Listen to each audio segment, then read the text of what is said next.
What's good, people? It's about that time to randomly relate reverse rants, no hate.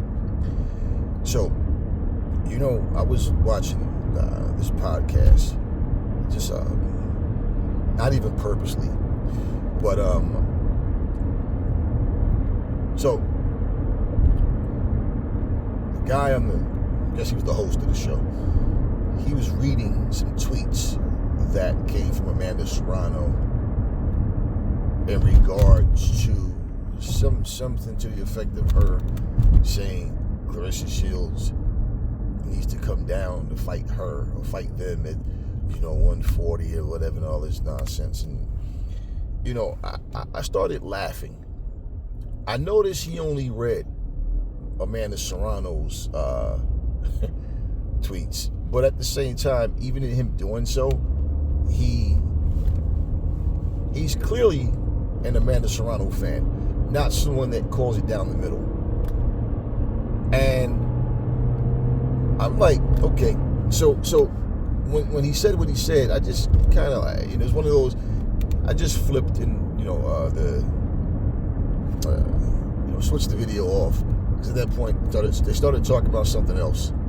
They started talking about Katie Taylor and Amanda Serrano, and the guy's pissing and moaning the whole time about she really, Amanda really won, and like he was about to cry.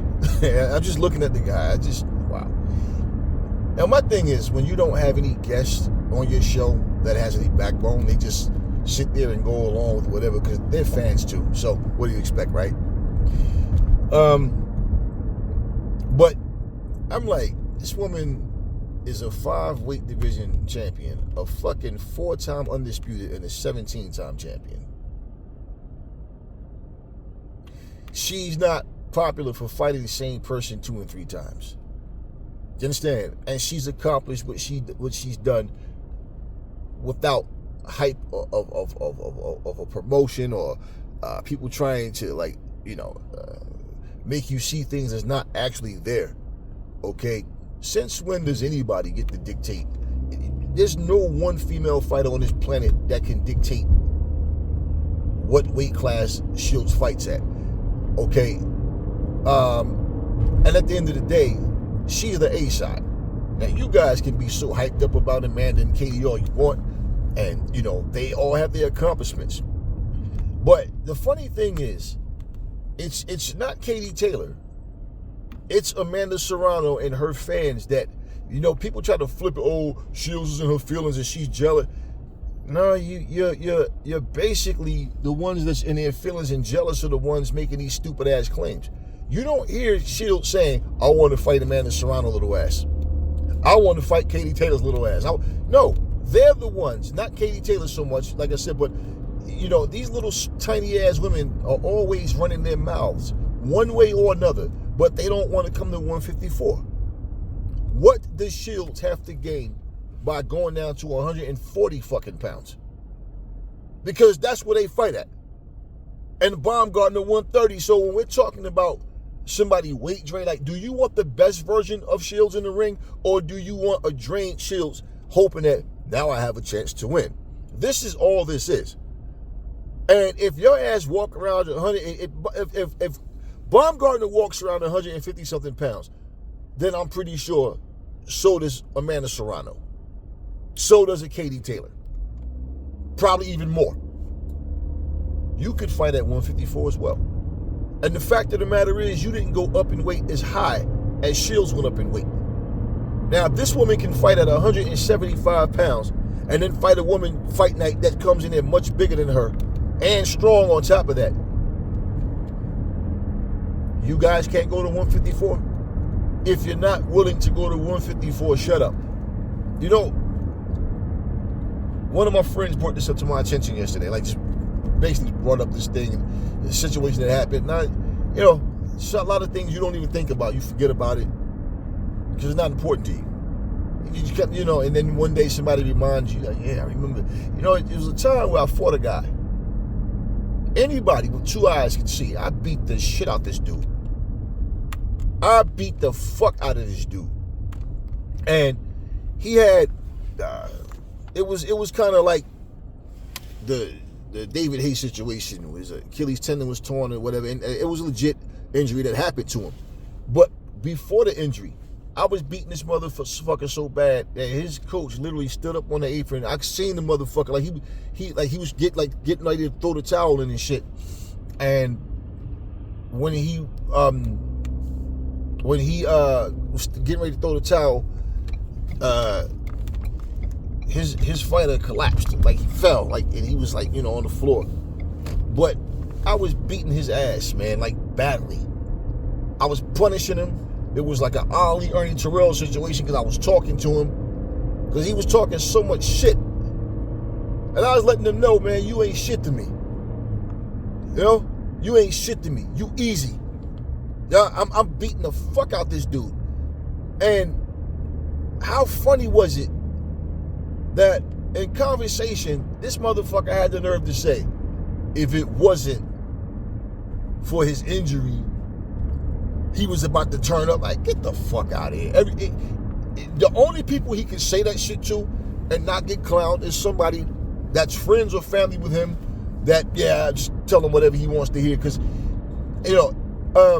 so my thing was, tell that motherfucker, I said, let's run it back anytime you want.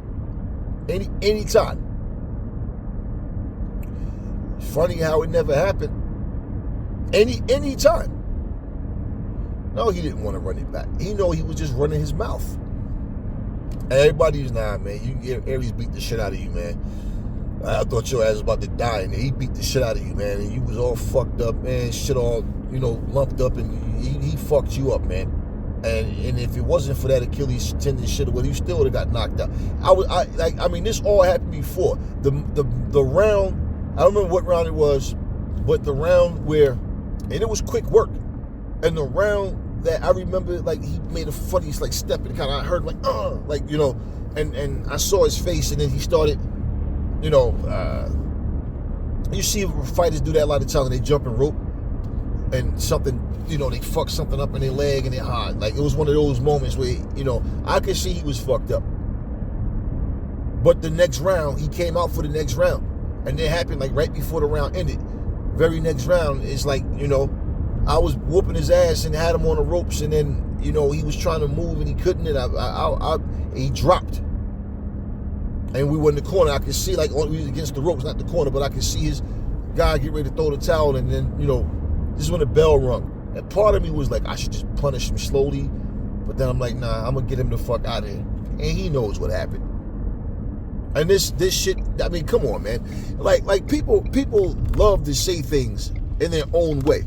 And I just picture, like, imagine a bunch of people that like this guy, or, friends with him, family with him, saying, like, repeating what he said as if it's true.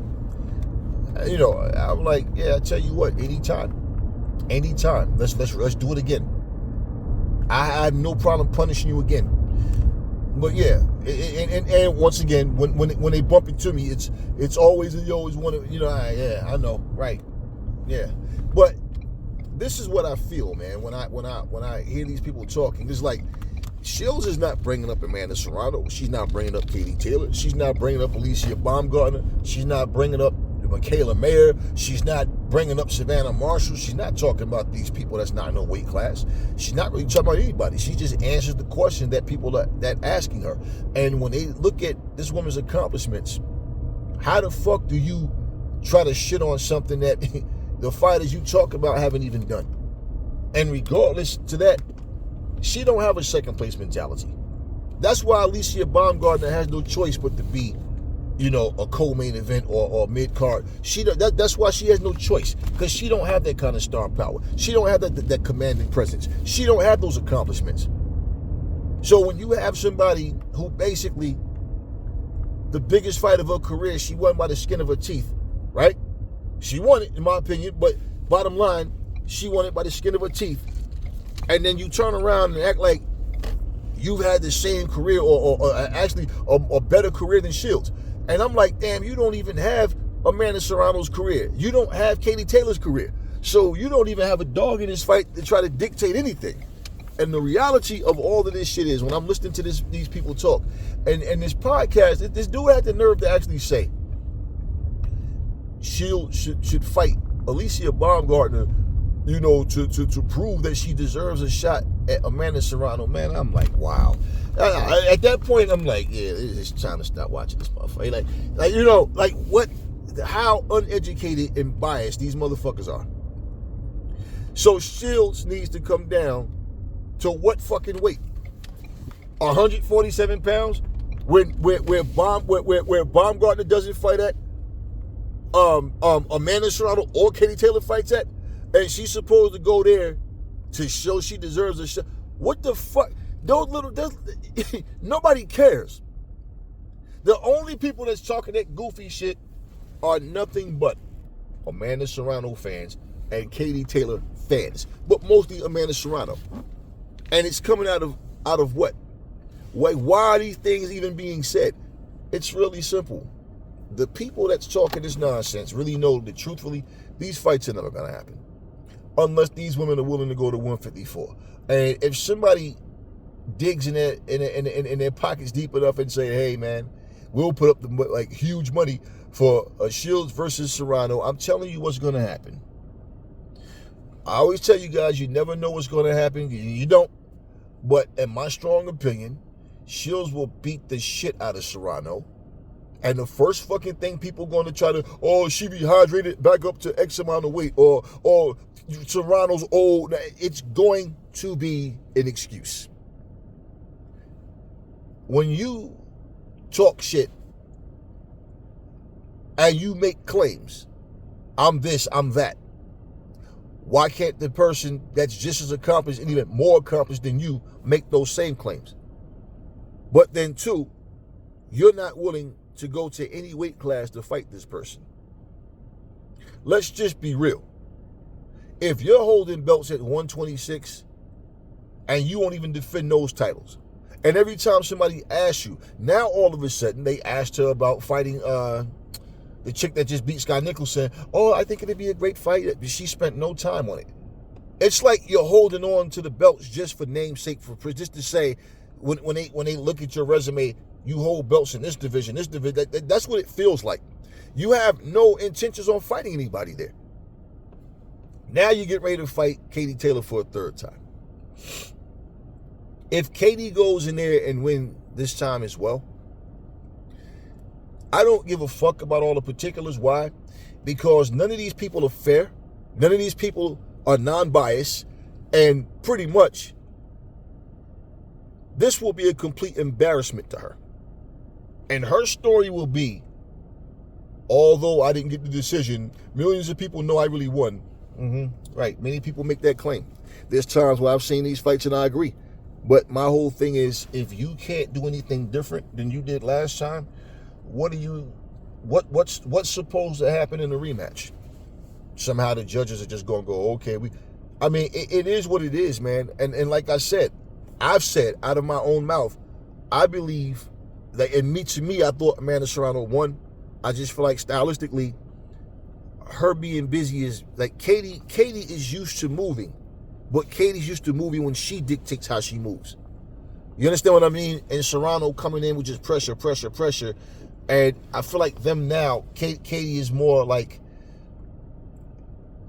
she's moving and she's fighting. It's not like she's in it just moving and not fighting. But I feel like she's moving and it's like more like how she get those quick shots off, get in, get out.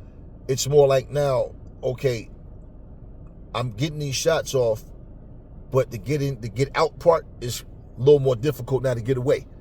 So now I'm fighting more when I get in these exchanges, and the way she throws her punches, Katie throws those wide punches. Well, most women do that shit. When they get in, they start doing this shit, man.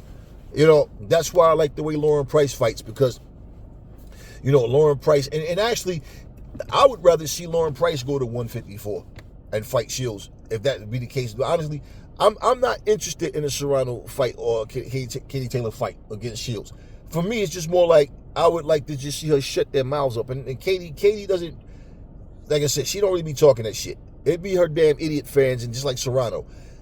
I already know the outcome is going to be she was too big, she was too strong, they were old. I already know that's going to be the excuses.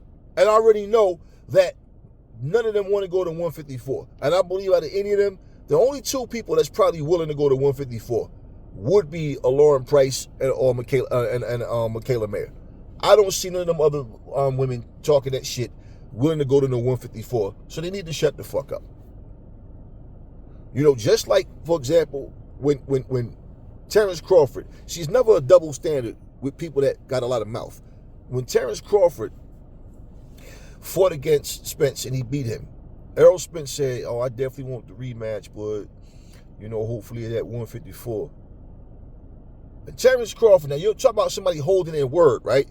And Alicia Baumgartner running around like a little child with this whole, be a woman of your word. You said 1-4. Like, bitch, nobody was talking about even fighting you. You the one came out with this news, talking this shit and stabbing motherfuckers in the back and all of that. This is why people want to see Alicia Baumgartner fail. That's why they want to see her fall off. Because she has two-faced vibes, man. And she's like an opportunist. I'll do whatever. I'll stab anybody in the back. I'll do whatever to get ahead. That's the vibes I get from Alicia Baumgartner. Straight up shit. And bottom line, she said that. But nobody's holding Terrence Crawford to his word when he says, we definitely can fight at 154. It's no problem.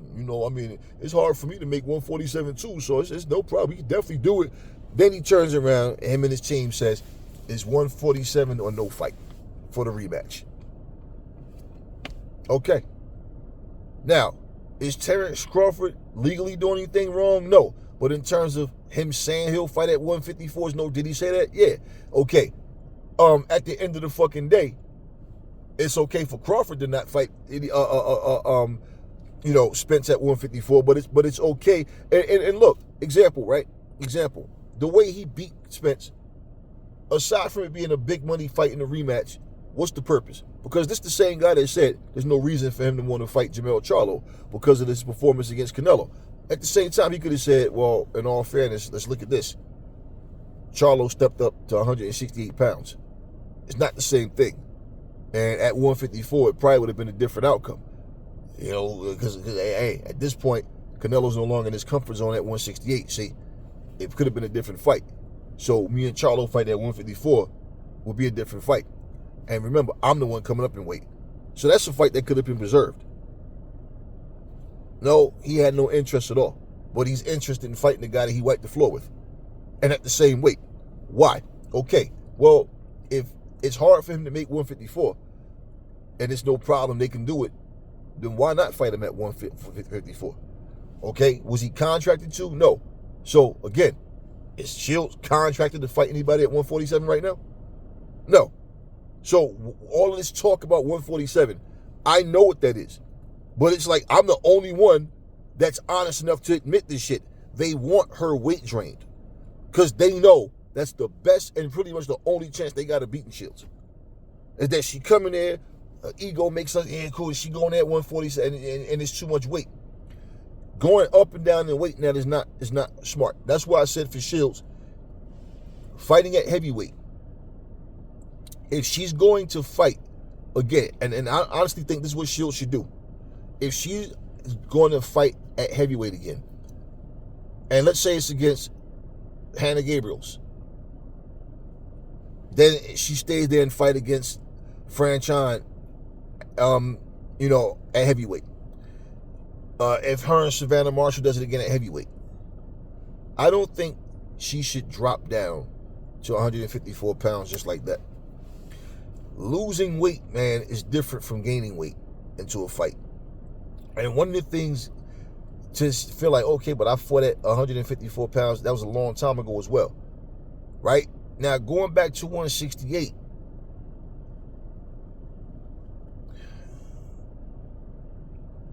that's the weight class she's more familiar with.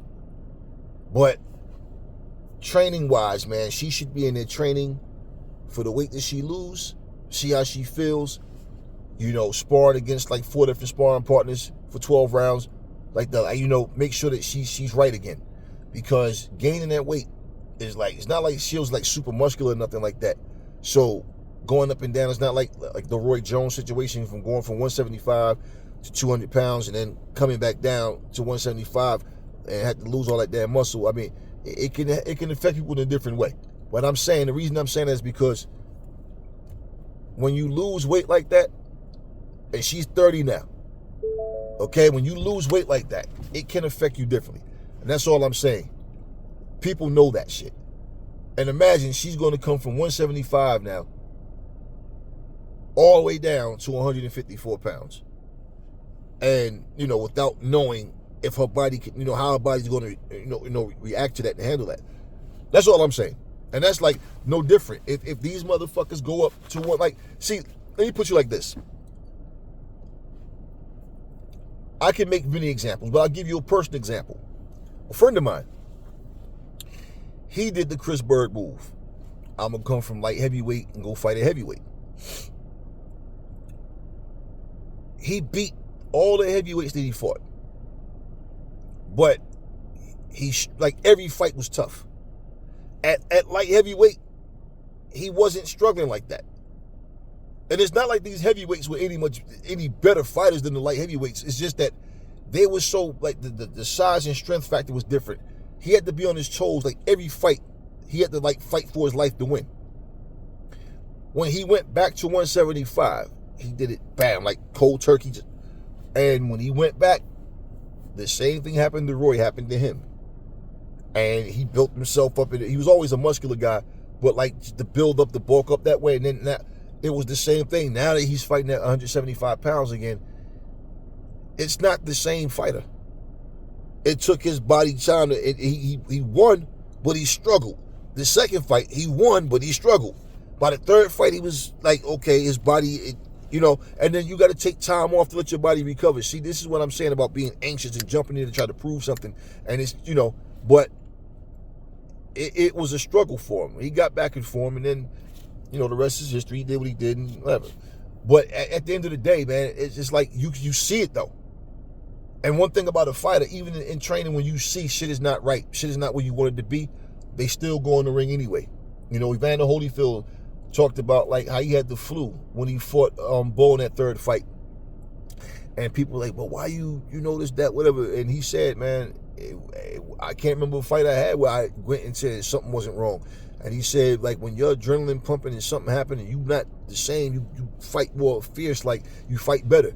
And his fights were the fights he said I had where I was fine, was nothing wrong. He said, then it's like all of a sudden you get surprised and you struggle in the fight where you feel, all right, that's his logic, whatever. But, him saying that. Just saying, people handle things in a different way. But going up and down in weight is not a wise thing for anybody to do.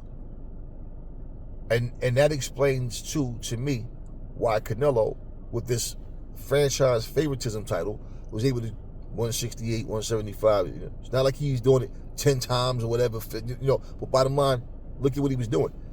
He'd go up and he wouldn't fight the very best fighter in that division. He would fight one of the champions, but not the best champion.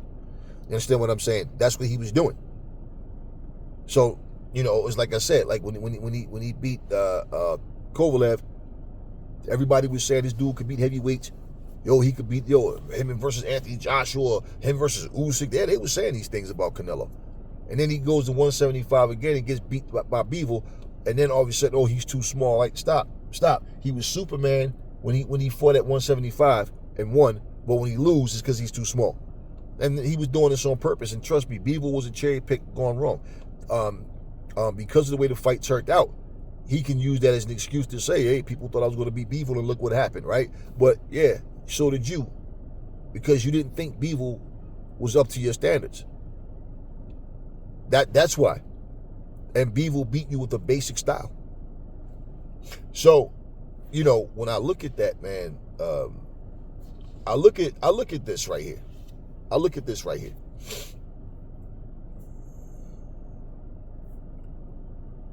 You see, like when Evander Holyfield and Mike Tyson, right? Mike Tyson said he always thought Holyfield was an awesome fighter, but he just never thought Holyfield could beat him, right? Frustration, biting a man's ear, lying about being headbutted, and we've seen Mike do dirty shit to other fighters, but things like that,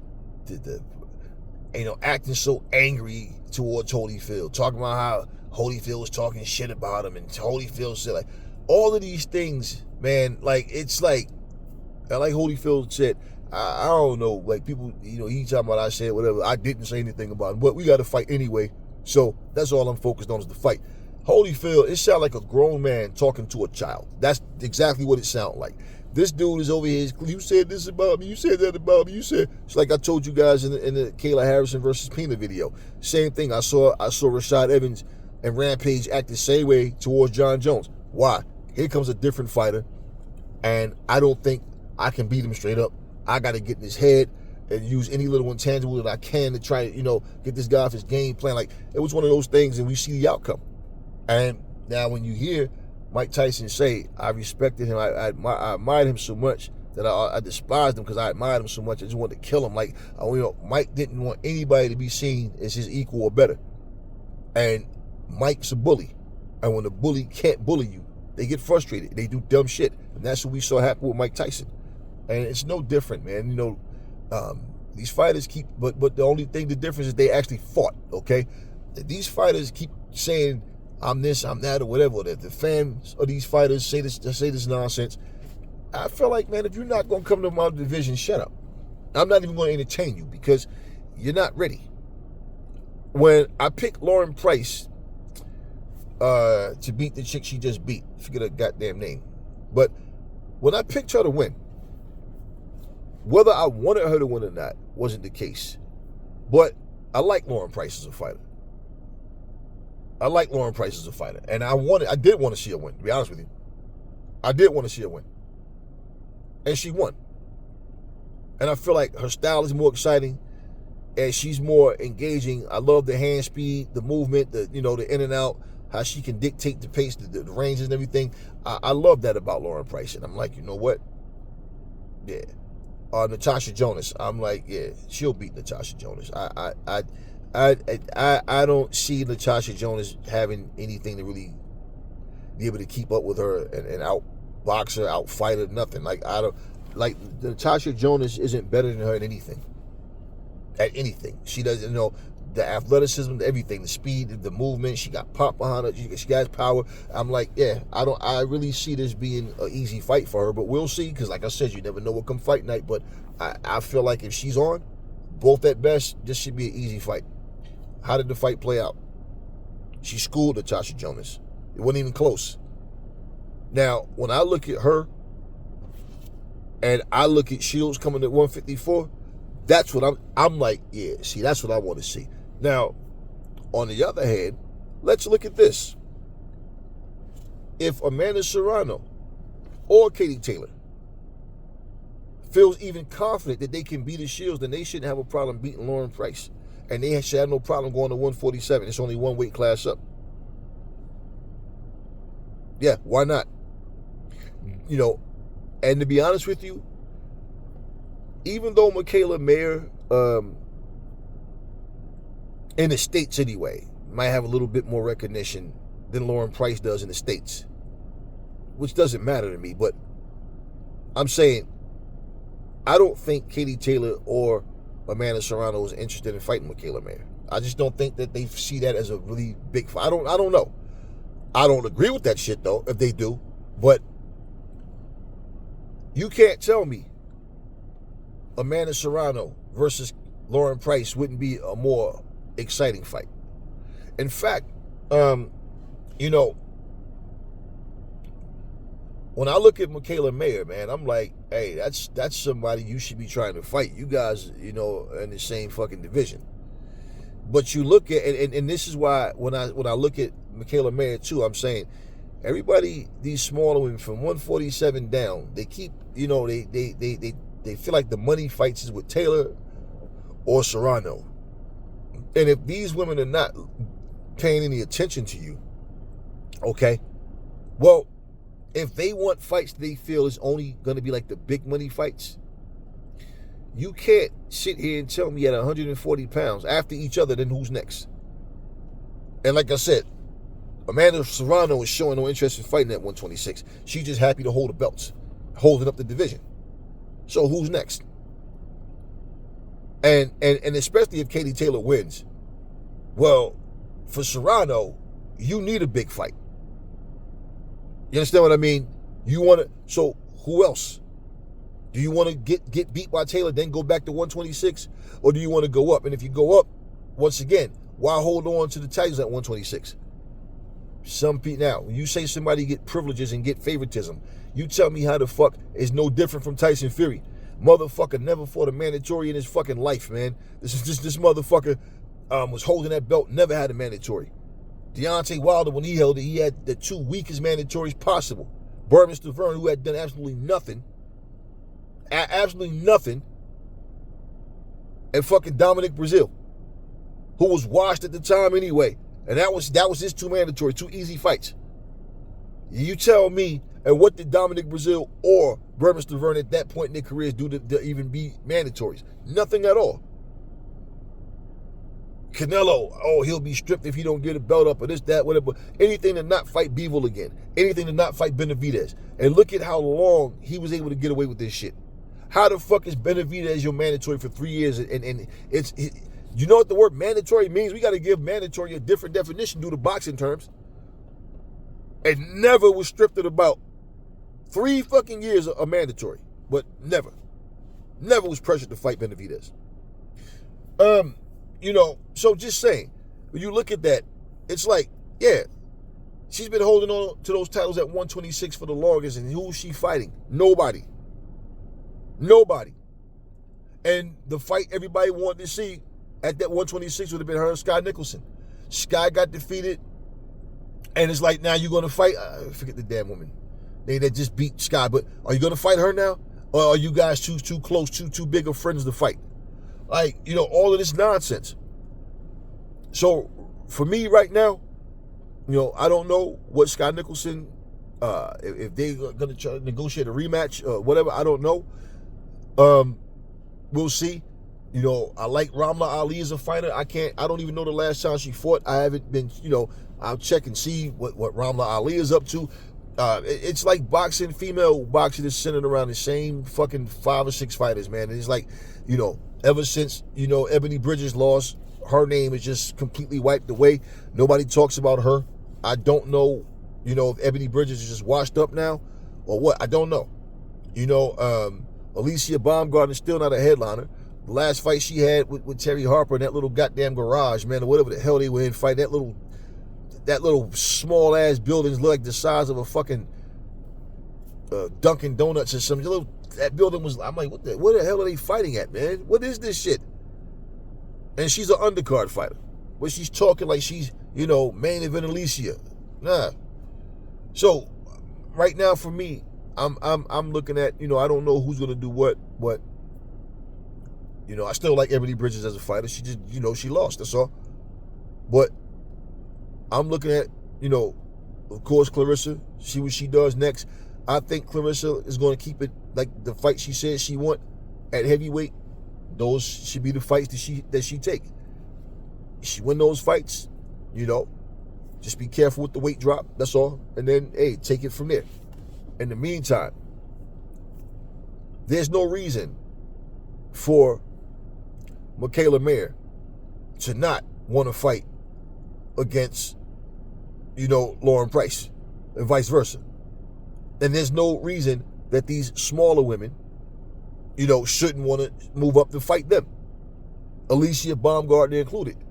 Because for her to even pull this shit about she want to fight Shields but at 147 and all, okay, well, I would love to see Alicia Baumgartner and Lauren Price fight. I would love to see that fight. And here's a reality check.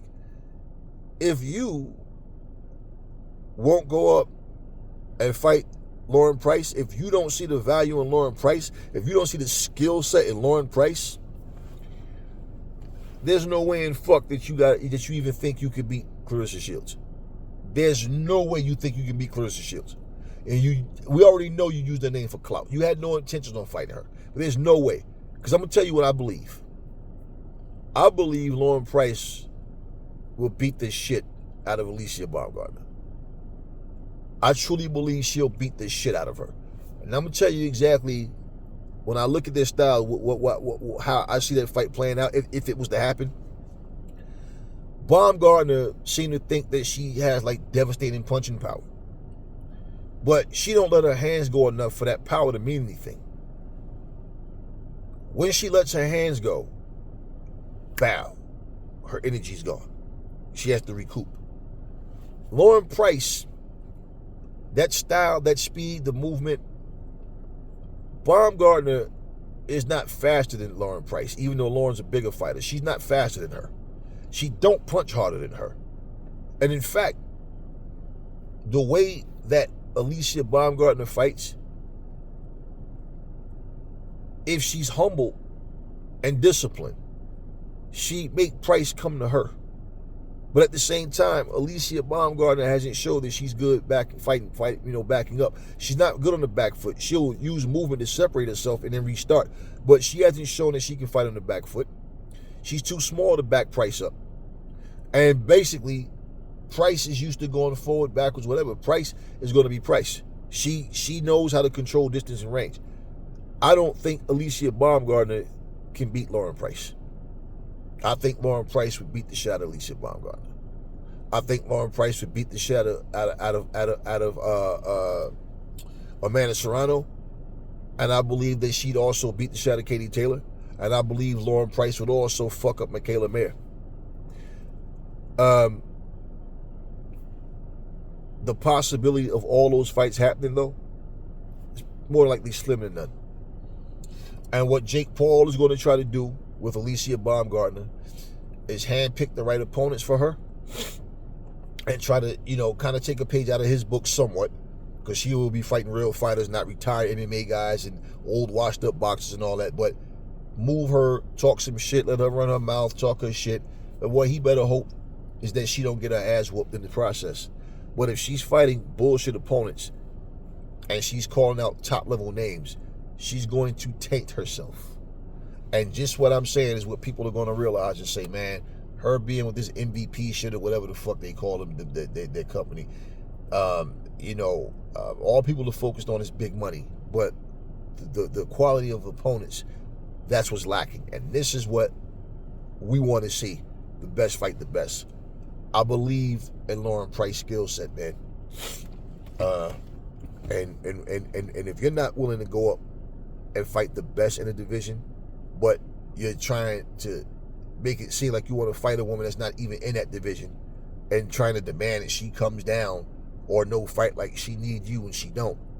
And what I really feel like for Baumgartner, honestly, I think somebody's going to beat her, man. Like a fight she's supposed to win. I believe she's going to lose to somebody. She's going to be derailed. And all that backstabbing shit she did is just going to slap her in the face and it gets her nowhere. I truly believe that that's what's going to happen. And she better understand she's not the only fighter out there, so it doesn't matter. They can hype her up and talk about she's this, she's that. We've seen her fight. We know what she's capable of doing. All that shit she claims she's going to do against Terry Harper. And it was a very lackluster fight. And but it was this was after the steroids, and she was so fucking what? It was a lackluster fight against a woman that came in with a fucking brace on her leg. And nothing special happened in that fight. Now you go back and look at her career, and you look at who her highlights is against, and you look at she still has a lot of work to do. Plain and simple. Having potential, but not fighting the opponents you need, it's two different things. So. Yeah, it amazes me, man, how these fighters, they love to try to dictate what somebody else should or shouldn't do. You got these fanboys that just suck up to these fighters, and then they say a bunch of unrealistic nonsense. And, I look at it like this, man. Like, these fighters don't want to fight Lauren Price either, man. And I remember when they was talking, like, I'll give you an example of something, right? Between Price and Natasha Jonas, when they asked Shields about who she think wins, she was saying Jonas has the experience, Price is an exciting fighter, but maybe, I don't know. Okay, some fights are easier to call than others, yeah, but I didn't see this as a tough fight for Price. Honestly, I felt like Price should really beat the shit out of Natasha Jonas, and she did. She went in there and she did what she was supposed to do. Outboxed her, made it look easy. Okay? And at the end of the day, when she's given her opinion on that, right? A lot of times people say things and they try to be neutral, they feel like trying to show respect. It's not showing respect by lying or dancing on eggshells. I don't know that that's what Shields was doing, but she knows. Like if that was her honest opinion, well, she now knows Lauren Price ain't no joke. And if anybody at 147, like I said, would be willing to go up to 154, would probably be Lauren Price, and would probably be Michaela Mayer. In fact, Lauren Price has fought at 168 pounds at one time, and she said she was always a small 168 pounder, so that's why she went down to fight at a more natural weight for herself. But if that was to happen, I think that anybody with two good eyes, they promote this fight and build it up. Especially, man, Shields versus Price would be a fight to look forward to. Now, what I don't see happening, to be honest with you, is Katie Taylor or Amanda Serrano going up to 147 to fight Price. That's what I don't see happening. Now, between the two, Katie might do it to go out with a bang, because I don't think Katie wants to really fight a whole lot longer. She's 37 now, same as Crawford. Okay, who's ranked pound for pound best fighter in the world. Okay, but I don't think she wants to stay around too much longer. And as far as Amanda Serrano goes, if she loses to Katie Taylor a third time, do you think she wants to go up to 147 just to get her ass kicked by Lauren Price? So if she had a choice, she'd probably pick Michaela Mayer over Price, because I believe Michaela Mayer, she have an easier time. Not that she wins, but she may have an easier time with Michaela Mayer, I believe. Then I believe it will be an easier fight than for her. Even if she loses, she'll do better, I feel like, against Michaela than she would against Price. And Michaela Mayer at this point, for her, she's comfortable at 147. She might end up beating Serrano too. Like realistically, man, Serrano is, I don't know why people don't act, but Serrano's easy to hit, man. Y'all might sit there and cheer somebody's in a bloodbath all swollen up into their fights. It just mean they ain't got no fucking defense, man. Or bottom line, they abandon defense a lot of times just to fucking please these fans. Walking around with your shit all split open and all that, like I said, that just means you lack defense to me. So at the end of the day, Michaela Mayer might fuck around and beat Serrano. So these little motherfuckers fighting at 140, but stay at 140, to be honest with you. Because if you're talking this shit, but you're not willing to go up, go ahead and fuck around and find out. Let these fans gas you up. I don't give a fuck what the excuses are. You go up and get that ass whooped. Once again, nothing but a Christy Martin, Layla Ali situation. And people they try to flip it around, talking about, oh, Layla knows she's the bigger woman. Like, y'all bitches is running y'all mouth saying this shit, but y'all forget, Christy Martin was the one that called her out. I got a problem with her calling herself the greatest, and I want to do something about it.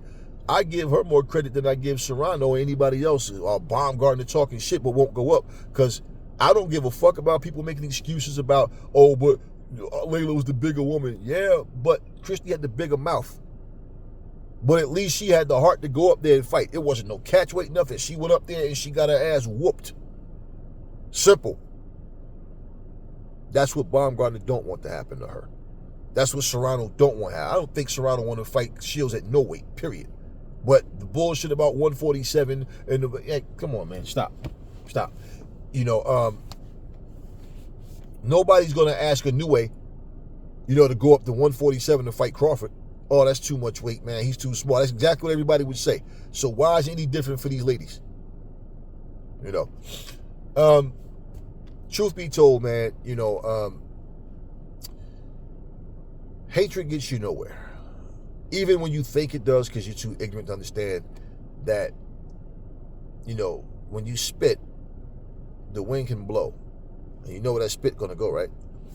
So at the end of the day, when y'all do all this hate talk and you want to claim something, I don't listen. My whole thing is, you motherfuckers fight. Okay?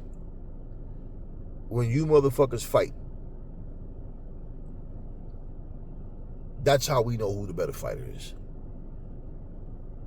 When you go into a fight, no excuses. We don't want to hear nothing about training camp, the hotel you stayed in. no cryo chamber. We don't hear nothing about none of that shit. We don't hear anything. People next door is fucking all night. I couldn't get no sleep. I don't want, you know what? I don't want to hear nothing. The reality is, when you do all of this talking and start trying to claim things and start wanting to tell people I'm better than people that I know I'll never fight. See, I see it for what it is. Somebody that's not as good, not nearly as good as the person you claiming to be better than or claiming you want to fight will come along and beat that ass. And people will say, like Ronda Rousey when she got her ass whooped by Holly Holmes, the MMA world tried to go to the, Ronda just had a bad night excuse. Yeah, and then her very next fight was Amanda Nunes, and she got destroyed and retired from UFC and then went into wrestling. Okay? No different from Joe Joyce getting his ass whooped by Zhang. It was just a bad night for Joe Joyce. Remember, people didn't believe in Joe Joyce. He's too easy to hit, this, that, whatever. And I told y'all, that's a part of his style, but somebody's going to crack his ass one day. All that taking punches shit, man, it's for the birds, man. Just because you got a good chin.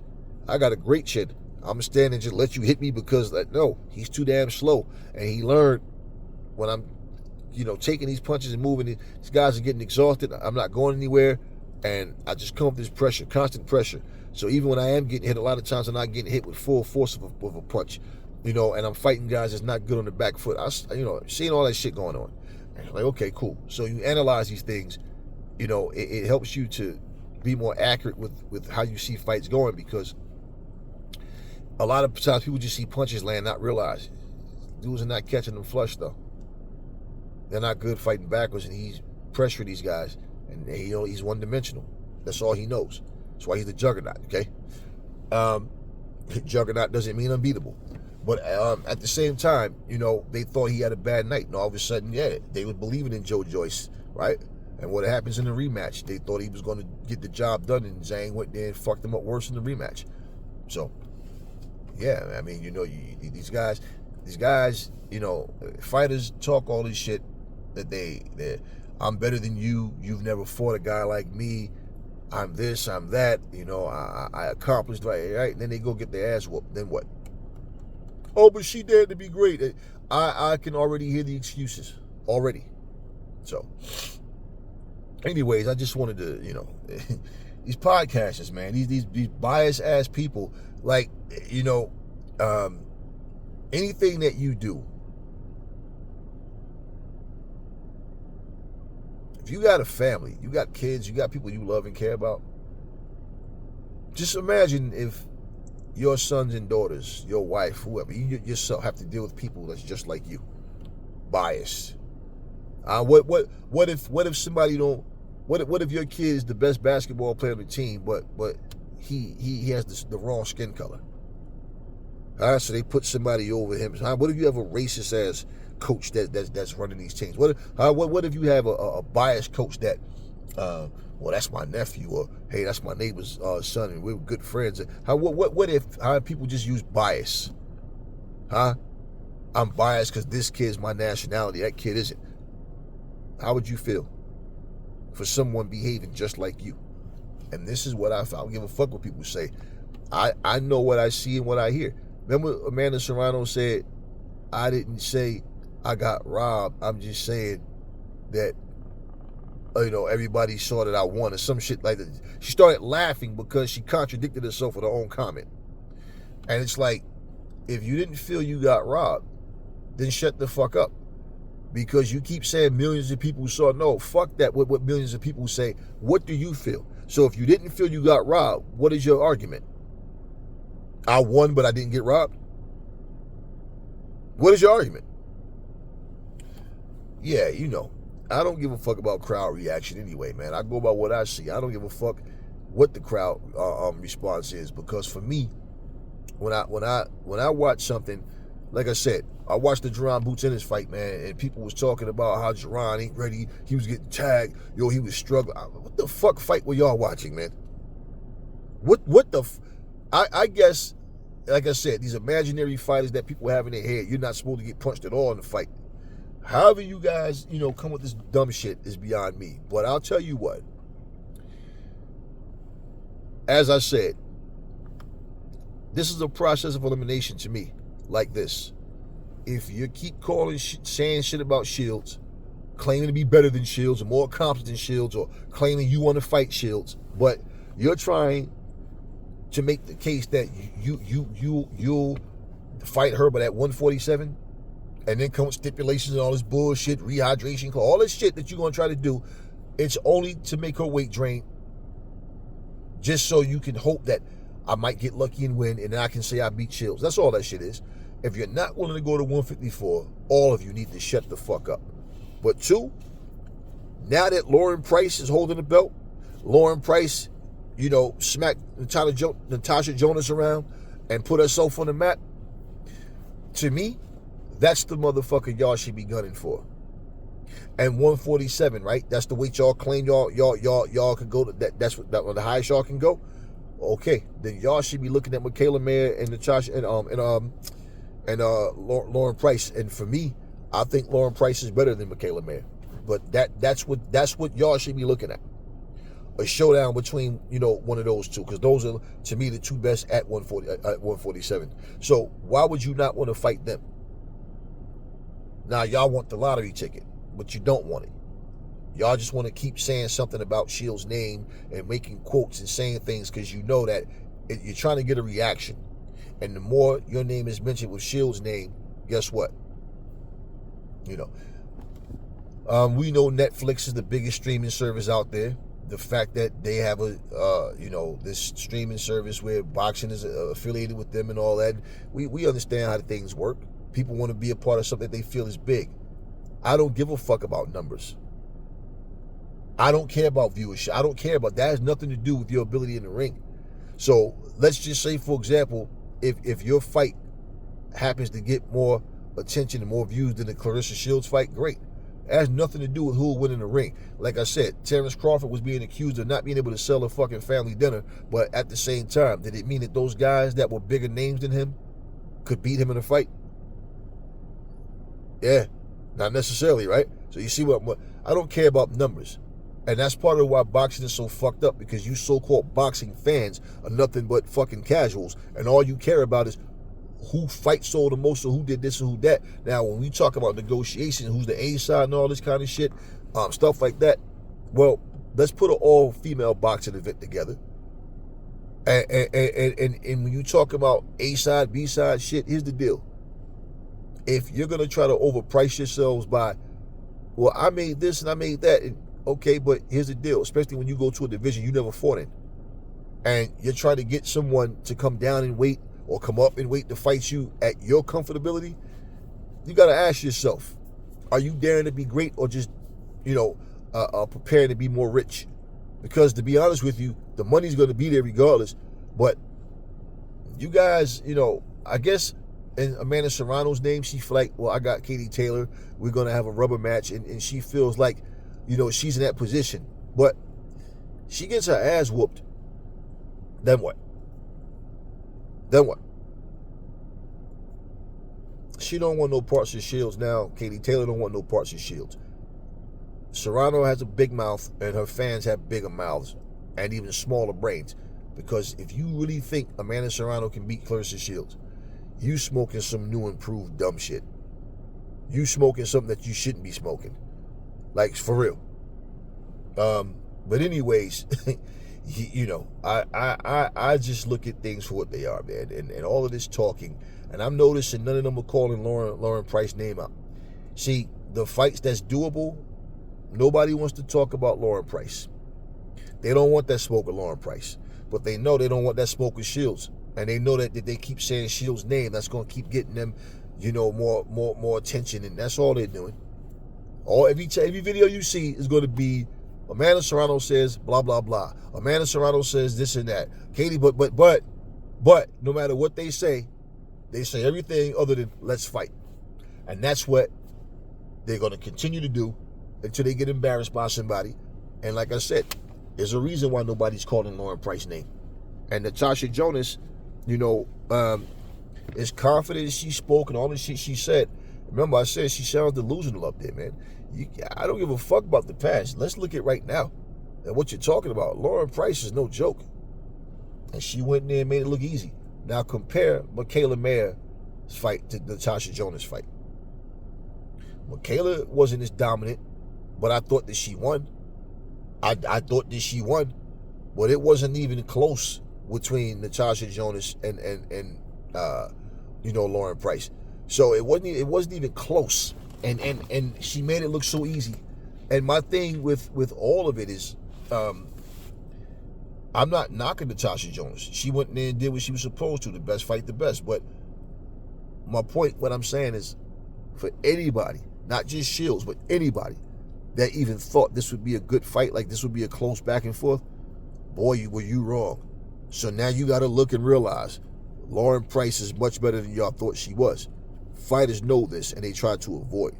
So to be honest with you, if you little motherfucking 135 pound, 130, 35, 40 pounders talking all this shit about Shields and wanting to, no, fight Lauren Price. Fight Lauren Price. They don't want that smoke with her either. Talk to me in the comment section, y'all. Never fall in love with lies. Remember, the truth brings hate out of people, and I will catch y'all on the next video.